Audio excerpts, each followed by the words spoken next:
बिस्मिल्लाहिर्रहमानिर्रहीम। Class 9 physics national book foundation chapter number 4 हमने start किया हुआ है और आज हम इसका टॉपिक स्टेबिलिटी डिस्कस करेंगे। जब भी आप किसी भी बॉडी पे फोर्स लगाते हो तो उसकी शेप जो है वो चेंज होती है। फॉर एग्ज़ाम्पल ये टेबल है, ठीक है, उसके ऊपर ये बुक पड़ी हुई है। अब आप फोर्स लगा के एक तरफ से बुक को उठा लेते हो तो अब बुक की क्या पोजीशन है, ये पोजीशन है, ठीक है। आपने इस तरफ से फोर्स लगा के उठा लिया, तो जब ये आप फोर्स रिमूव करोगे तो कितनी आसानी से ऑब्जेक्ट वापस से अपनी इस पोजीशन में आ जाएगा। इस चीज़ को कहते हैं स्टेबिलिटी, ठीक है। अगर बहुत आसानी से ऑब्जेक्ट जो है वापस आ गया है आराम से, जैसे आपने फोर्स हटाई उसी पोजीशन पे आ गया, तो आप कहोगे ये ऑब्जेक्ट जो है स्टेबल है, इसकी स्टेबिलिटी ज़्यादा है।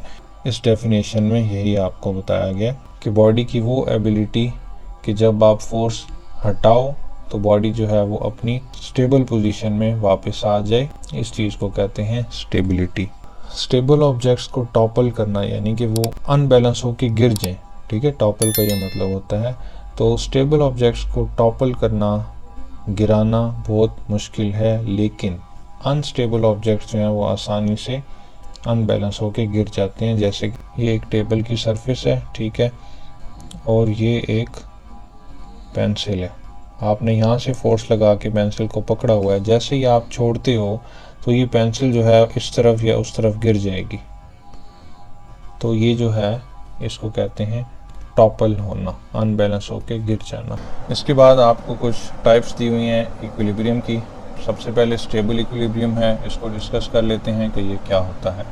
अगर एक बॉडी आपके पास पड़ी हुई है स्टेबल, ठीक है, आप उसको एक साइड से फोर्स लगा के लिफ्ट करते हो, ऊपर की तरफ से उठाते हो, और फिर जब आप वो जो फोर्स आपने लगाई हुई है ऊपर उठाने के लिए वो हटाते हो तो बॉडी वापस अपनी पुरानी पोजीशन पे आ जाती है। तो आप कहोगे कि आपकी जो बॉडी है वो स्टेबल इक्विलिब्रियम में है, ठीक है।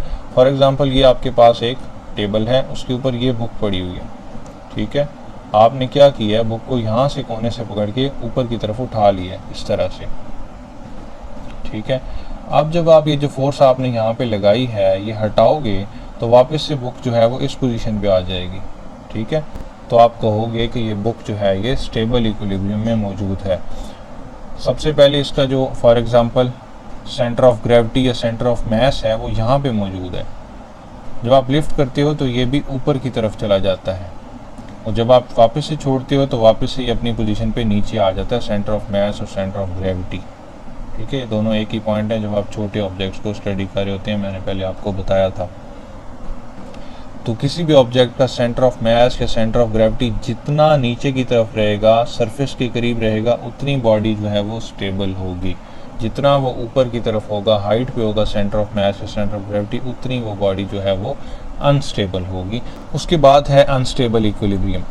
अगर आपने एक बॉडी को किसी भी पोजीशन पे रखा, ठीक है, फोर्स लगा के, और जब आपने जैसे ही वो फोर्स हटाई तो वो बॉडी जो है वो टॉपल ओवर हो गई, यानी कि गिर गई अनबैलेंस होके, तो आप कहोगे ये बॉडी अनस्टेबल है। फॉर एग्जांपल एक पेंसिल है आपके पास, आप अपने डेस्क के ऊपर, अपने टेबल के ऊपर उस पेंसिल को इस तरह करके बैलेंस करते हो, ठीक है, टिप के ऊपर, निब के ऊपर, यहाँ से आपने पकड़ा हुआ है, फोर्स लगाई हुई है।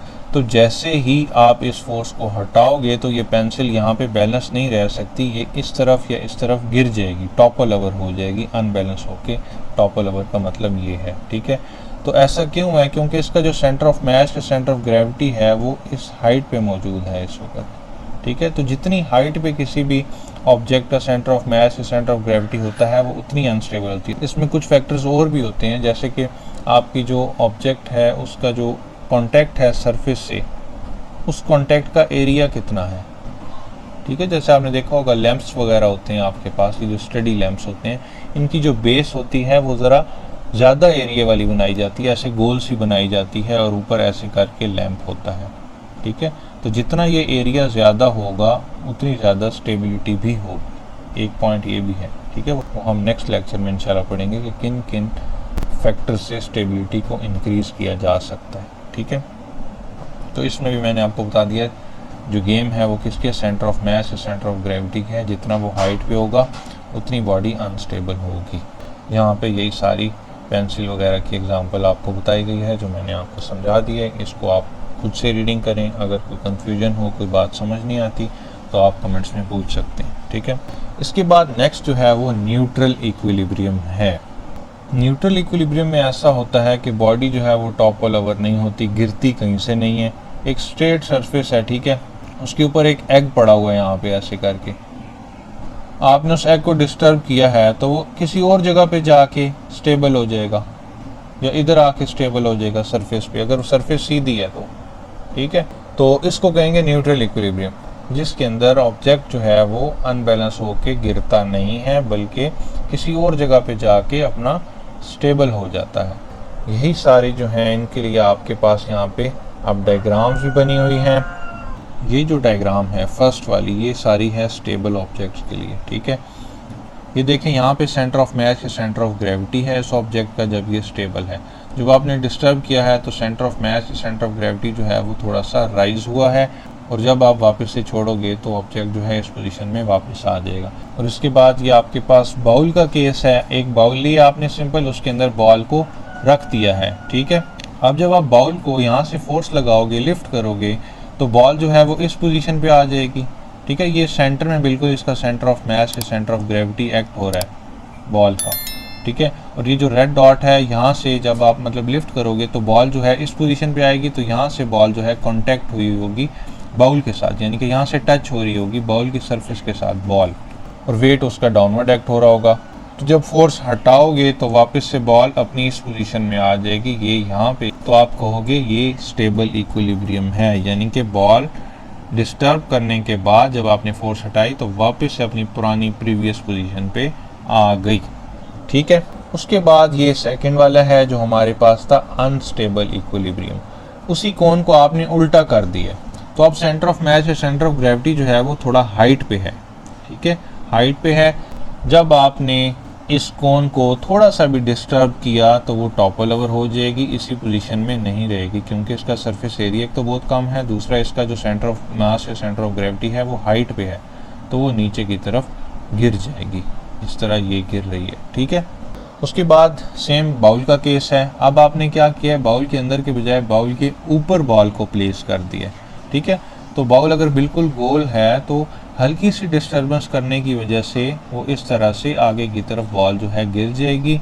ये जो रेड डॉट है ये वही बात है पुरानी वाली कि यहाँ से जो बॉल है वो इन कांटेक्ट है बाउल के साथ, तो ये पॉइंट ऑफ कांटेक्ट जो है जाहिर सी बात है चेंज होता रहेगा, जैसे जैसे बॉल यहाँ पे पहुँचेगी तो फिर पॉइंट ऑफ कांटेक्ट यहाँ हो जाएगा, चेंज होता रहेगा इस तरह, ठीक है। तो इसका भी जो सेंटर ऑफ मास या सेंटर ऑफ ग्रेविटी है अब हाइट पे है और वो नीचे की तरफ आ जाएगा, जैसे जैसे बॉल नीचे आ रही है ना, ये सेंटर ऑफ मास या सेंटर ऑफ ग्रेविटी भी जो है वो नीचे नीचे आ जाएगा और बॉल जो है आपको होगी टॉपल ओवर हो गई है, यानी कि गिर गई है, पुरानी पोजीशन पे वापस नहीं आ रही, अनबैलेंस हो गई है। इसके बाद जो थर्ड वाला है वो है न्यूट्रल इक्विलिब्रियम, ठीक है।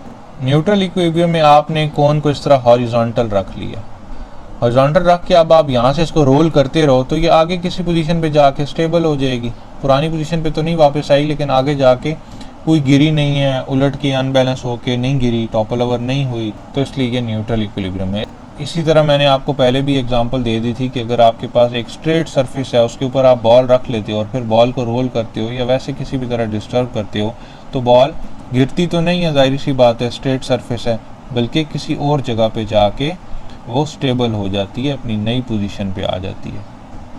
Centre of mass centre of gravity जैसे पहले एक्ट हो रहा था बिल्कुल वैसे ही एक्ट होता रहेगा यहाँ पे भी और यहाँ पे भी, ठीक है। तो ये होता है इक्विलिब्रियम और ये इसकी तीन टाइप्स हैं, स्टेबल, अनस्टेबल और न्यूट्रल इक्विलिब्रियम, ठीक है।